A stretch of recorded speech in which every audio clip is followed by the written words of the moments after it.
Click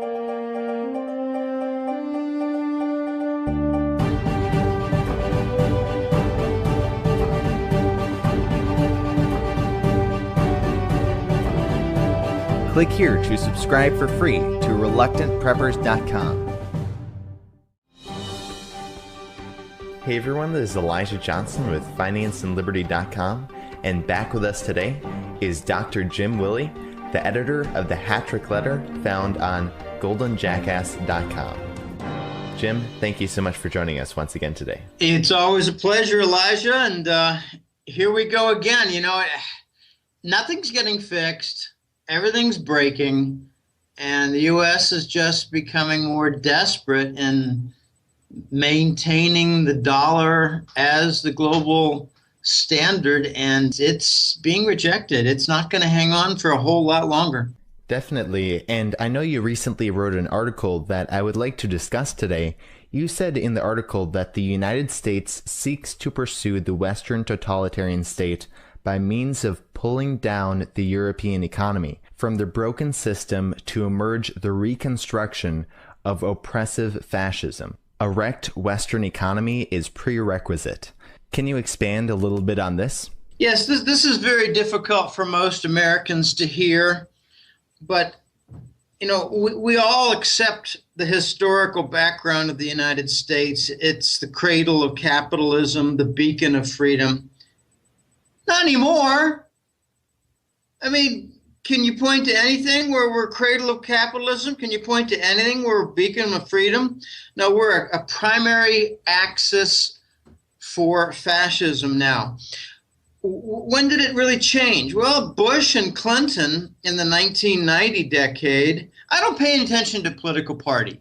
I pay attention to association with the bankers and the military-industrial complex. The rest is distraction and noise. In the 1990 decade, Clinton and Bush changed everything. They stole Fort Knox. They stole the U.S. government reserves for gold by installing a 0% gold lease privilege that you could not use, but Wall Street banks could. So we saw a rather historical drop in the interest rate, and they capitalized on that by going long on bond futures contracts, and they capitalized on the suppression of gold and the gutting of gold by going short on gold futures contracts. I estimate that Rubin and his gang made somewhere on the order of $2 or $3 trillion by raiding the U.S. gold. So then the 9/11 incidents pretty much killed the national spirit, installed fascism. I call the Patriot Act the fascist manifesto. Patriot Act shredded the Constitution. Is anybody paying attention to this? The banker cabal wishes to install across the Western world a totalitarian state. One of the chief architects for this is David Rockefeller. He's about 96 years old now, and he's got, it's funny, he's got a little side project. They call it 2020. They want to be able to download a human brain's contents, you know, thoughts, memories,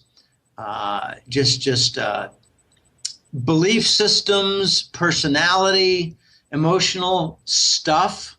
They want to download it into a computer so that it could be uploaded later into a different body. That's what David Rockefeller is working on, and Kissinger is one of his main buddies for that. So the plan is to, you cannot have a totalitarian state, which is, you know, just extreme fascism, without wrecking the economy. They want to wreck the U.S. economy. They want to wreck the European economy and install fascism. And one of the chief architects for the banking side of this was Greenspan. He gave the Americans what they wanted, easy money. He gave them what they wanted for asset bubbles. And on the other side of easy money and debt saturation, and on the other side of broken asset bubbles, is a wrecked financial system and a wrecked economic system. This is utterly basic. So the U.S. really can't install this totalitarian state across the Western world as long as Europe is semi-healthy.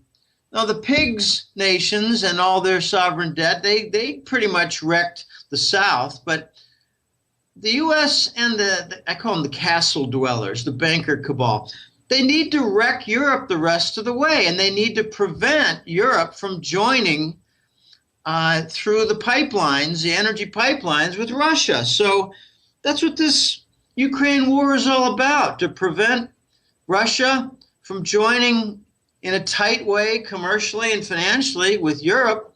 U.S. doesn't want that. The U.S. wants to wreck Europe so that they can have the totalitarian state. We hear it called the New World Order, NWO, and I don't like to talk about that name in depth, but this is basically what it's all about. The Ukraine war is a final desperation to take down Europe and prevent it from marrying Russia. That's how I see it, Elijah. And speaking of Russia, how do you see that the Russian sanctions are going to impact the US dollar? And also, how do you see them impacting the European economy? All right, there's a shared Russian trade function regarding banking, food, weapons, and they've all been halted to Europe. There have been interruptions, there have been obstructions, and these are very organized and orchestrated. It includes the oligarchs, and the U.S. government and the EU like to try to make themselves look noble by identifying Russian oligarchs. And really all they're trying to do is attack and limit the best friends of the Kremlin. It's a bad plan. Okay, the entire energy supply to Europe from Russian oil and gas sources is to be threatened. And I've got some pretty reliable word from my sources that say we may see just about anything on the table interrupted except Gazprom gas. That's how important it is. So it's kind of funny, really, if it weren't so tragic, that they're going to block food, but they're not going to block energy. They're going to block banking, but they're not going to block energy. They're going to block oligarch activity, but not energy. They're going to block credit cards, but not energy. It's really not a good plan. But in response, these Eastern powers, I believe, are going to work toward a non-dollar alternative. And that's kind of a zip word you hear nowadays in the press. Anytime you hear non-dollar alternative, just think return to the gold standard. The press does not like to even mention gold standard by title. If they see gold standard efforts, they'll call it dollar alternative and try to paint it as some kind of a terrorist event. Eventually, Europe is going to work toward this alternative system, joining the East. I think it's just locked into the future. And notice that the U.S. government is busy prosecuting the French banks like BNP Paribas for sanctioned violations, busy prosecuting Swiss banks like Credit Suisse for tax evaders and private account disclosure violations. And notice that in progress, and it's going to get, I think, just blown completely crazy, is the U.S. government prosecuting Deutsche Bank in Germany. And they've already given a preliminary hypocritical statement that they're going after Deutsche Bank for derivatives, fraudulent activity in derivatives, and for fraudulent activity in the Forex currency market, which is precisely what the London banks do and precisely what there was no prosecution for. So, Elijah, we've got this tremendous hypocrisy coming and pressure on European nations to break away from the United States in its fold. Elijah, this is going to get out of control, and it's already a little bit out of control. And you've mentioned that this is just isolating the United States. You mentioned in your article that the U.S. government will succeed with a series of new sanctions in isolating the majority of the world's nations. In doing so, it will isolate itself. So can you expand a little bit on how you see this happening? Well, yeah, imagine that you're in a fraternity and you've got 25 young men, and one guy says to 8 fellows, I don't want to eat with you. I don't want to go out partying with you. I don't want to drink with you. I don't want to go to football games with you. And then a week later, takes a look around and says, you 5 guys, you really bother me. I don't like how you associate with those 8 guys I really hate. Okay, and then later, you've got, a few more, and they're kind of quiet types, wallflowers, and you just kind of leave them alone. And before you know it, you've only got 2 friends out of 25 because you've isolated yourself from 22 of them. What have you succeeded in doing? You've isolated yourself from the whole fraternity. The whole fraternity is going to go about its business, partying, going to school, going out for meals, having meals inside, studying together, talking about girls, sporting events. What have you accomplished? You don't have any friends. So the United States has sanctioned Sudan, sanctioned Cuba, sanctioned Iran, sanctioned Russia. They refuse to sanction China. Isn't that interesting? That's because they hold so much debt. Well, I think the real big wild card will be when the United States starts talking trash with Germany. That's when I think everything is going to change. So you've got sanctions after sanctions after sanctions, and these are to the enemy states. But then you've got bank fines after bank fines after bank fines, and these are to the allied partner states. Now, I like to say that the Nazis attack their enemies, defraud their allies,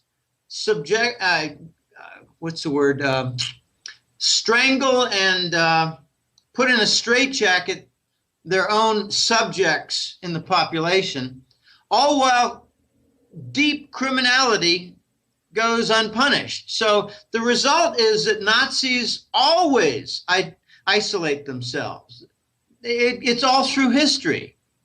And the American people don't like to think of themselves as being led by Nazis, but that's what they are. Neocon means Nazi. People need to wake up. The Bush II administration was the first Nazi administration. And what was their first act and deed? 9/11. And the preliminary to that was the Clinton administration, where they stole all the gold. One of the ugliest little secrets in American politics is how the Bush family and the Clinton family are best friends. It crosses party lines. They're narco friends. They're Nazis. And I wanted to move our focus back to some of the sanctions that we were talking about. I know that ExxonMobil, Dutch Shell, British Petroleum, and Boeing do not support the sanctions against Russia. How do you see this affecting, as you've called, the fascist business model? Well, first let's review what it is.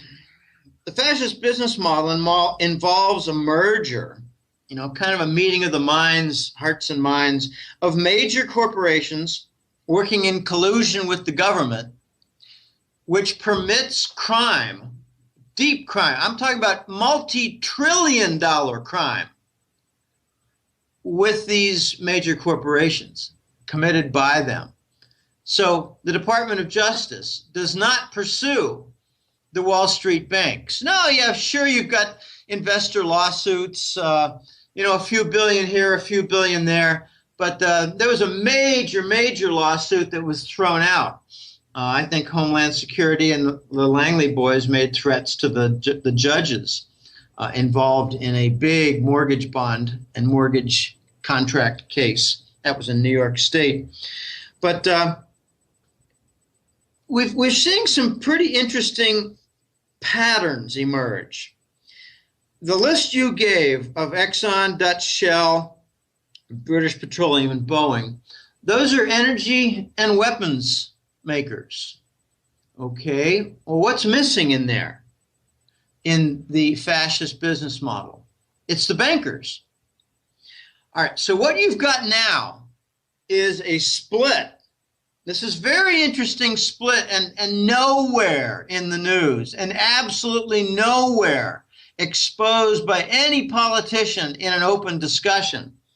What you've got going on right now is a split, a schism between the Rothschild bankers and the Rockefeller energy companies. And I'd like to point out what the two big violations were by Putin that justified their attack on Russia in the last few months. And this has been planned for a while. In the 2000 decade, Putin made a deal and was pretty close with a number of Rothschild bankers. For instance, a few of them were involved in investing some of the Kremlin reserves, their Forex reserves. You know, they had at one time $160 billion worth of treasury bonds. They've been whittling it down. All right, Putin told the Rothschild bankers, get the hell out of my country. Putin also did something that pissed off the Americans directly by interfering with heroin trade routes coming from Afghanistan. Now, Americans really need to wake up. The Afghan war was to capture the heroin prize, where 80% of the global heroin was produced. And since the United States has been in there since 2003, the heroin production has gone up 13-fold. And just to make fools of the American people, the politicians in the U.S. government are saying, we need to redouble our efforts. We need more funding to fight the Taliban so we can bring this under control. Well, gee, they've got 18 of the 20 Taliban commanders and chiefs in control in the U.S. fold. Why has production gone up 13-fold? It's because it's a resounding success story. Putin got in the way of trade routes, distribution routes, like into Eastern Europe. If we've got a case where some energy companies and a major weapon manufacturer, Boeing, are not towing the line within the fascist crowd for their business model, then I think we've got a deep division in that fascist alliance. I think the bankers and the energy companies are in a big split. Exxon is continuing with the Black Sea offshore oil production. Exxon is continuing with the Arctic exploration with Russia. Exxon is continuing with the Siberian exploration with Russia. British Petroleum and Dutch Shell have basically said, these sanctions don't apply to us. Why? Because there's a schism and they're bigger than Obama or their equal. Obama is just a figurehead. It's really quite sad, especially the death of Joan Rivers after she outed Obama and his sexual preferences. I remember 2 months ago, I had a conversation with a couple clients and colleagues, and I said, you know, I give it 50-50 that Joan Rivers is dead in a couple months. I don't know how it'll happen. I don't care how it'll happen. Probably something minor, medical, and before you know it, she's gone. Okay, so these Nazi bankers, Elijah, are on the extreme defensive. There's a schism going on between the bankers and the energy firms. And keep in mind, most of them are Satanists on both sides, the bankers and the energy firms. They're Satanists. And you also mentioned that Germany is not going along with fascism either. So how and why do you see that Germany is not going along with the move towards fascism? Germany's always been protective of their economy and their industry and their labor force. They tend not to betray them. They tend not to wreck them. The United States wrecks everything in its land. The leaders, outsourcing was a betrayal of the labor force. Outsourcing was a forfeiting of industry to Asia. Outsourcing brought in the new trend of asset bubble dependence, stock market, housing, that ended badly in the United States.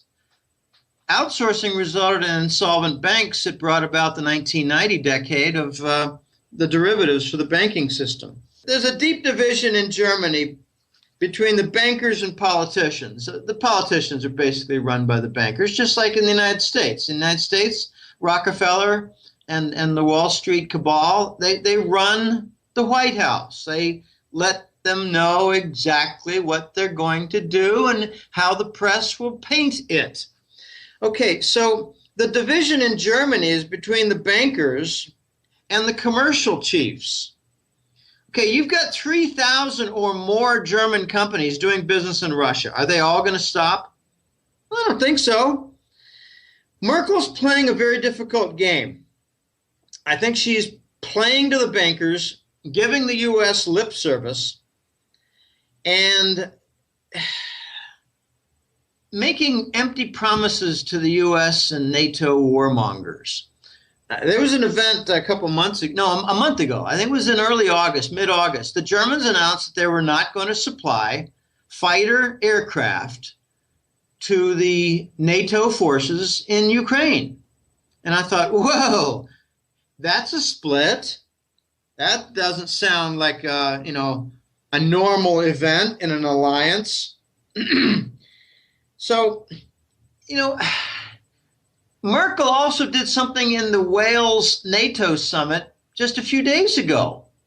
She actually made a strong statement with other nations standing behind her that certain treaty elements would not be honored anymore. And the U.S. press just totally ignored it. European press didn't ignore it. A couple of sources of mine didn't ignore it, because what it meant was Merkel was telling the Americans and British that certain planks holding the gut of all of the NATO treaty together didn't apply anymore. Now, what does that mean? To me, it means that NATO is pretty much dead. I got word 2 weeks ago from my excellent source, The Voice, who's got tremendous contacts throughout Europe and Asia, but he's European. So he's got a lot of contacts from his, first 30 years of life on planet Earth. The Germans, the Swiss, and the French, and the Dutch. He's got a lot of contacts, Austrians. And what he told me was that there were special forces type professional troops from Germany, France, Holland, and England who were fighting against the Kiev regime in Ukraine. They call it something like the Ukraine freedom movement, or I don't know, liberation. I hate the word liberation. Liberate from what? From usage of a bra? I mean, what is liberation? Okay, I don't wear underwear anymore. I'm liberated. Okay, great. You're running around commando style. Okay, but these German, French, Dutch, and British special troops, it's not even clear they're being paid. They're working and fighting against the NATO troops in Ukraine. They're fighting against the Kiev regime in Ukraine. If NATO were healthy, this would not happen. I've also heard from a different source that Germany has already decided and committed toward working with Russia and China on a gold trade standard. Everybody's looking at each other at summit meetings thinking, where's the solution to this mess? We're doing rescues of banks. We're doing rescues of bonds. We're printing out free money. We're covering enormous deficits. We're putting in austerity poison pills. None of this is working. Nothing is getting fixed. There are no remedies. What are we going to be doing here? Everybody is starting to realize now the answer, the solution is a return to the gold standard. You can't allow the Americans to print trillions of dollars to cover their debt and give to their bankers and expect no consequence with the rest of the world on the cost structure to the global economy. That's why there's no unlimited time factor here. QE is a death sentence. Zero interest rate is a death sentence. And what it means is that you're walking the global economy, in particular the U.S. economy, the global cost structure is walking toward the electric chair. There are a limited number of steps before you sit in the electric chair because the global economy has a daily consequence, an effect from QE and the bond monetization. It means the cost structure is going up. The effect on capital is very detrimental. I call it capital destruction. Others call it capital retirement. Like you take that equipment offline. You're not using it anymore because your cost structure has gone up and your profit margin's gone away.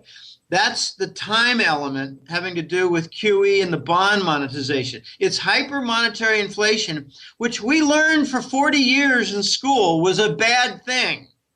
But when the U.S. does it, it's a good thing and it's stimulus. Why is that? Because it's frickin' Nazi economics.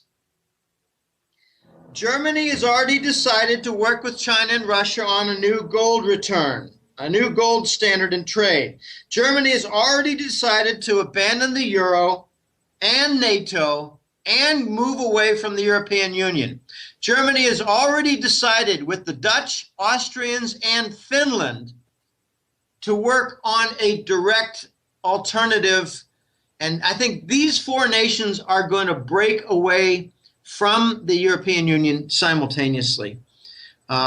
Germany has made enormous inroads with Russia regarding energy and railways. Germany's made enormous inroads with China, having to do with exports, industrial equipment, construction equipment. These are not going to go into reverse. Germany has experienced fascism in the past 70 years ago. They don't want any more. Germany has experienced hyperinflation in the past 70 years ago. They don't want any more. The United States is ready for fascism. It is the natural end chapter to capitalism. Do you see any evidence of capitalism in the United States? I don't, Elijah. You got a majority of Americans now on the federal dole, and they're the main Obama voters. Yeah, I want extended welfare. Yeah, I want aid to dependent children. Yeah, I want unemployment compensation extended to 99 weeks and maybe 199 weeks. I'm voting for Obama. That's change I can believe in. I think Americans are some of the biggest fools in the history of the world. And finally, they're beginning to wake up, and it's really no more than 5 or 10%. And I applaud them because they're hat trick letter subscribers. But the other 90 to 95%, they're going to get plowed under. The U.S. is going to be liquidated. The dollar is going to go away. With the abuse with 0% and bond monetization and QE is going to result in the United States losing the dollar as a global reserve currency. And then it's, third world, dead ahead. And I wanted to discuss a little bit more about what you were talking about, Germany pivoting east. I know we discussed a little bit about this in our last interview. And did you want to give us an update, like what events you've seen since our last interview that confirm or alter your view on this? Yeah, there are basically three big events, and not in any kind of time order. But last weekend in Wales, Merkel, the German chancellor, made some statements that were very clear that certain elements of the treaty were no longer going to be honored. Well, what does that mean? NATO's going to be a country club where they sit around and have drinks? What is NATO if the integral treaties are not going to be primary to their purpose? Well, gee, maybe the NATO meeting will just kind of be an offshoot to the G7. They can sit around and talk about, hey, we got some really cool new patches to put on for the banking system. We got some new weapons we really like, and gosh, I know some of you are going to sell them to Russia and provide engines, diesel engines to China, but gee, isn't this NATO gang fun? Can you pass me another martini? I mean, what is NATO if they don't have their treaties as an integral part? The second event, this happened a month ago, the German government, I mentioned before, refused to supply further jet aircraft for the war in Ukraine. Well, gosh, how's NATO doing? What is NATO if Germany says we're not going to supply fighter aircraft? All right, well, maybe the Italians will. It's a joke. We got NATO undermined. The third event was much, I think, bigger and much quieter. Merkel has been working in private with the Kremlin, face-to-face discussions between Putin and Merkel on Ukraine and European peace talks. And the gut of the discussion is Crimea is annexed by Russia, and I think perhaps eastern Ukraine, but let's just focus on Crimea. Crimea is taken by Russia, and Gazprom is assured no interruption of energy supply to Europe. So it's basically, carve up Ukraine and let's keep it stable and keep the pipelines flowing for gas to Europe. So it's Crimea for Gazprom. That's the gut of the Merkel-Putin peace talks, which the United States is interfering with. Recall that Obama won a peace prize. I think he does more on the golf course than he did to earn a peace prize. I don't think he earned the peace prize by playing golf, but he just set a record, 148 rounds of golf while president. So if you take away his rounds of golf and his fundraising events, I'm not sure that he's really doing anything. All right, this is where we stand. Germany is making very loud noises, and in private, they're letting their Russian and Chinese commercial partners know exactly where they stand regarding leaving the euro, leaving the Union, and leaving NATO. That's how I see it. That's what I'm hearing, Elijah. Did you want to summarize a little bit on how NATO is being undermined by sanctions and war? Sure. Member nations must permit wreckage of their economies to support the U.S. Nazi war. People need to understand the entire Ukraine war is a project out of Langley, funded by Langley.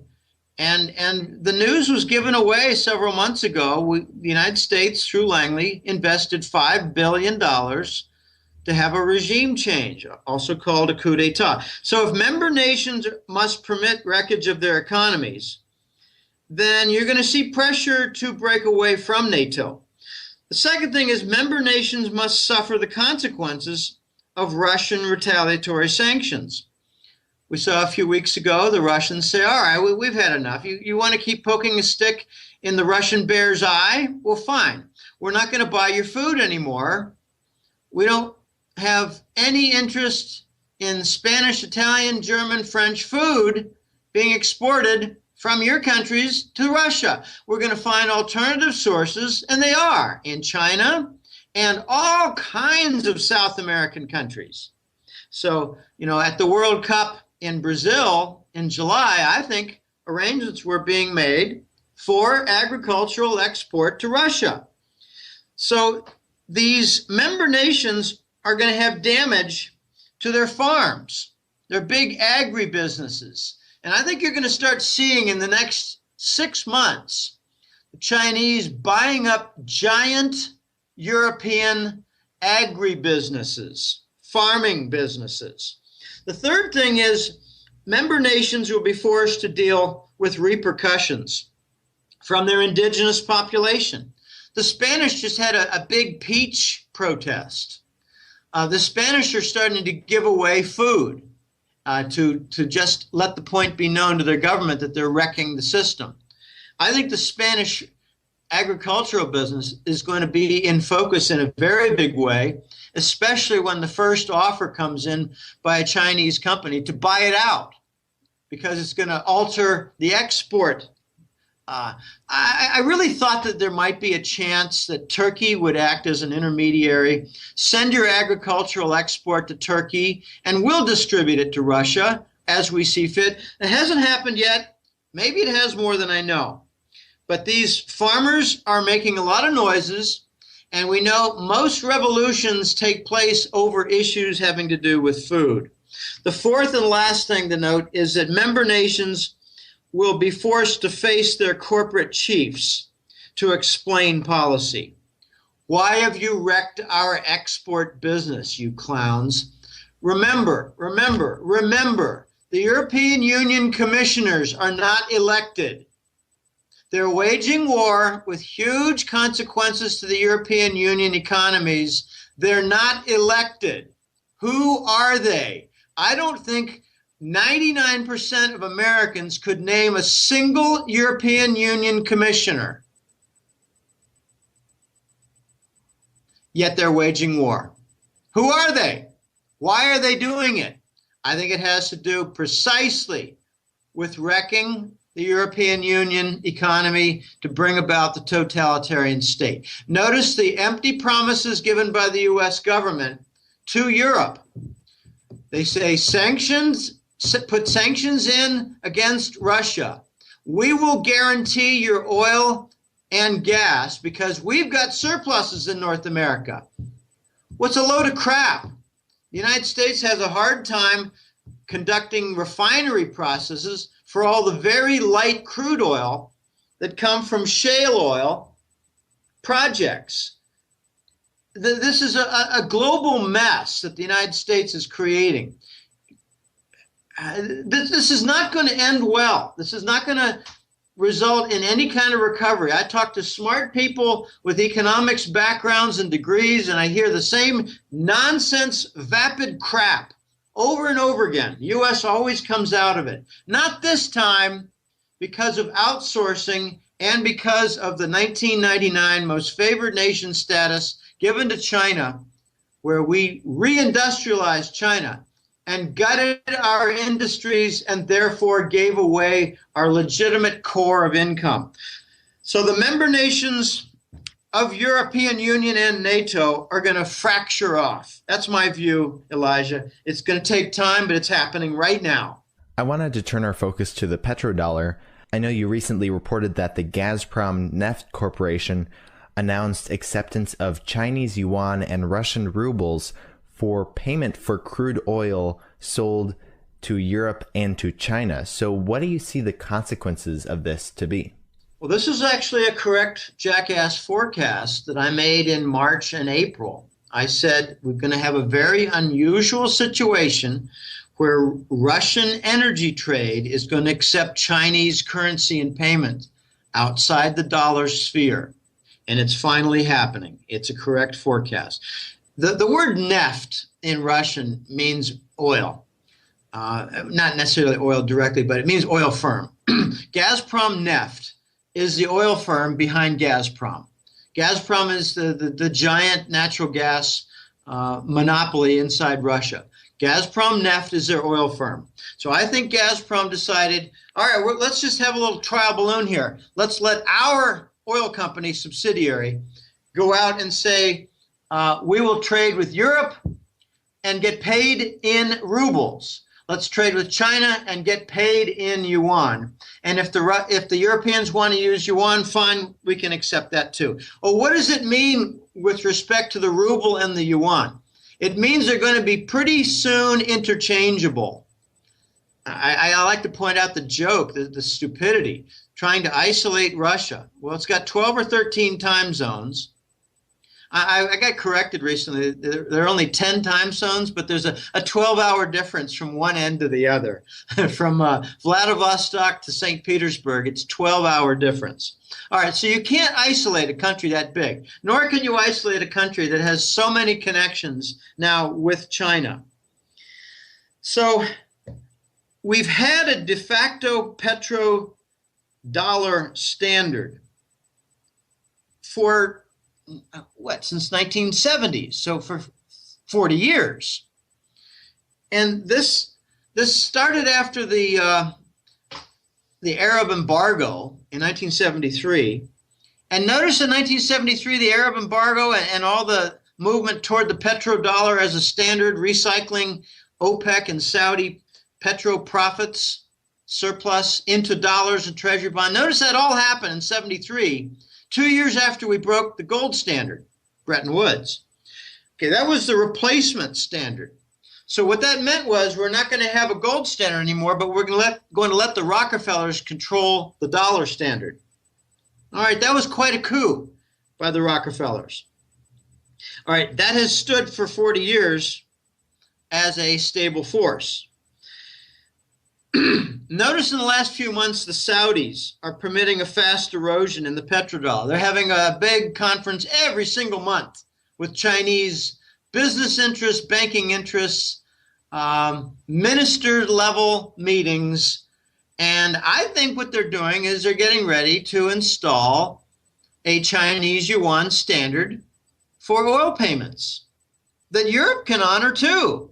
Hey, look, Germany, you want to buy oil from the Persian Gulf nations? Well, you can buy it in yuan. So that's going to maybe further along the Frankfurt RMB hub center, the Chinese RMB renminbi hub center. It's going to be a big phenomenon. The RMB hub would be used for bond trade in Chinese currency denomination and currency translation.